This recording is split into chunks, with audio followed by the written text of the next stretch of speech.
Yo tout le monde, c'est Mécathode et aujourd'hui on se retrouve pour une nouvelle critique. Et aujourd'hui, comme promis, nous critiquons le film Sinisters. C'est parti.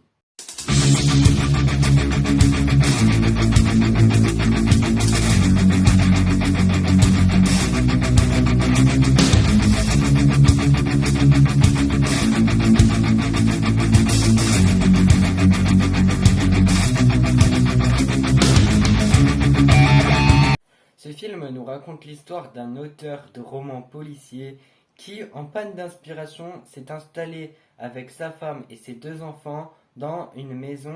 Sauf que dans cette maison, il y a eu des enfants qui ont été retrouvés pendus. Et du coup, en panne d'inspiration pour son prochain roman, il va tout simplement emménager avec sa femme et ses deux enfants dans cette maison sans savoir que ça va tous les mettre en grand danger.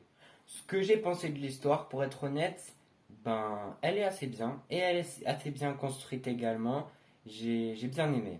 D'ailleurs, le savez-vous, ce film est réputé pour être un des films les plus effrayants. En effet, un jour, des personnes ont été placées devant certains films d'horreur qui sont réputés pour être effrayants, et là où leur rythme cardiaque est monté le plus, c'était devant le film Sinisters. Au niveau des jeux d'acteurs, nous avons Ethan Hawke qui joue le personnage principal, donc l'auteur de romans policiers, et il joue vraiment son rôle à la perfection. Il joue vraiment un très très bon jeu d'acteur.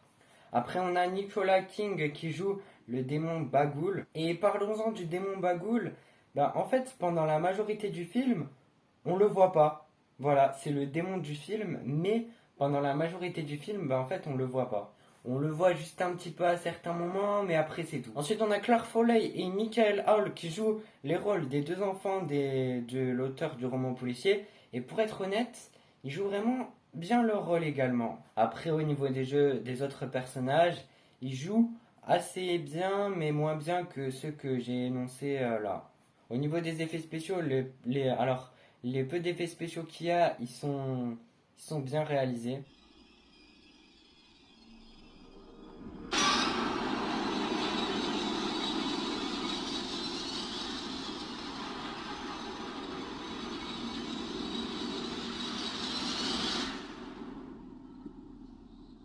En conclusion, Sinister est un film que je vous conseille parce que il est vraiment cool à regarder. Bon, ce film, c'est un petit peu, je l'ai trouvé un petit peu comme les films comme par exemple Annabelle, Conjuring ou Paranormal Activity. C'est un petit peu des films, tu sais, genre t'es dans le stress, tu vois, quand il y a une scène où il se passe rien de spécial et après, paf, il y a un jump scare qui est minutieusement bien placé et ça, j'ai beaucoup aimé ça également.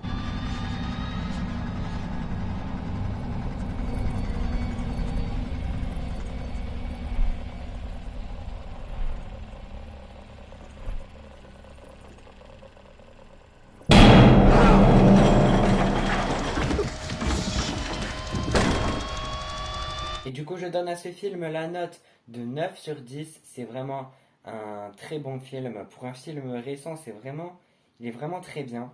Et bref, dans la prochaine critique film d'horreur, nous critiquerons le film Freddy, les griffes de la nuit, qui est également un super film. Bref, pour l'instant, c'est la fin de cette vidéo. Et puis nous, on se dit à la prochaine.